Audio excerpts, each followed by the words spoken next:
Karibu sana fans wetu wanapita tu katika kiota chetu kilichokuwa kizuri ambacho kuwa kinatuongezea yale ya faida miongoni mwa yale ya umuhimu ambayo sisi tunahitaji pia kuyapata katika jukwaa letu hili lililokuwa bora. Na kualika tuwe sote.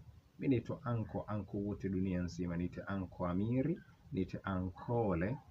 Karibu sana katika napita tu ya siku ya leo ambayo itakuwa na nafasi ya kutufahamisha kuhusiana na shirika ambalo kwa ufupi wanalita WIPO. Ushapata nafasi ya kulisikia hili kama haujapata nafasi ya kulisikia au haulifahamu, jukwaa letu leo litakuwa na nafasi ya kutufahamu na kutuongezea faida ya kujua kuhusiana na hiyo WIPO. Kubwa zaidi napenda kukusisitiza, endelea kusubscribe kwenye channel yetu, endelea kutushauri, endelea kutupatia maoni mbalimbali, kwa sababu tupo katika hatua zetu za kuelekea juu zaidi, lakini hatutoishia njiani, kwa sababu tuna mengi ya ziada ambayo tutakuwa tunapitishiana kama haya. Kama nilivyokufahamisha, napita tu ya siku ya leo na nafasi ya kukufahamisha kuhusiana na WIPO.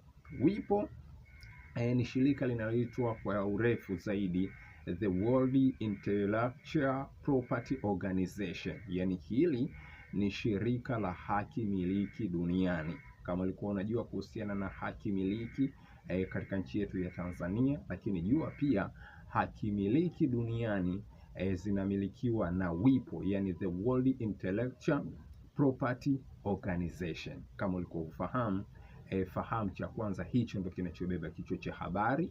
Lakini vile vile WIPO ni shirika la Umoja wa Mataifa linalohudumia wavumbuzi, na ni wavumbuzi ambao ni waundaji wa ulimwengu na kuhakikisha kwamba mawazo yao yanasafiri kwa usalama na hadi yanafika sokoni. Vile vile pia yanapatiwa kuboresha maisha ya kila mahali. Yani hiyo ndo msingi mkubwa wa WIPO.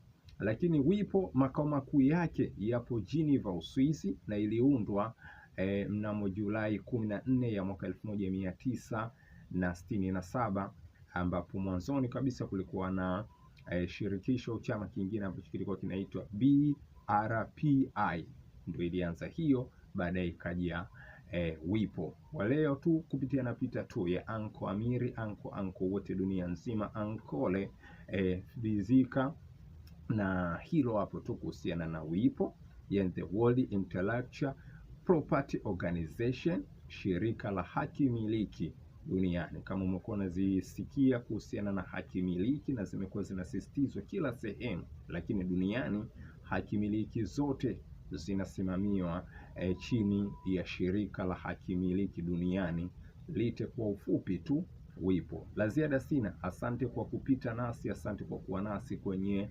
jukwaa letu la napita tu ya siku ya leo. Asante na shukrani pia kwa kutenga muda wa kuwa na sisi hapa.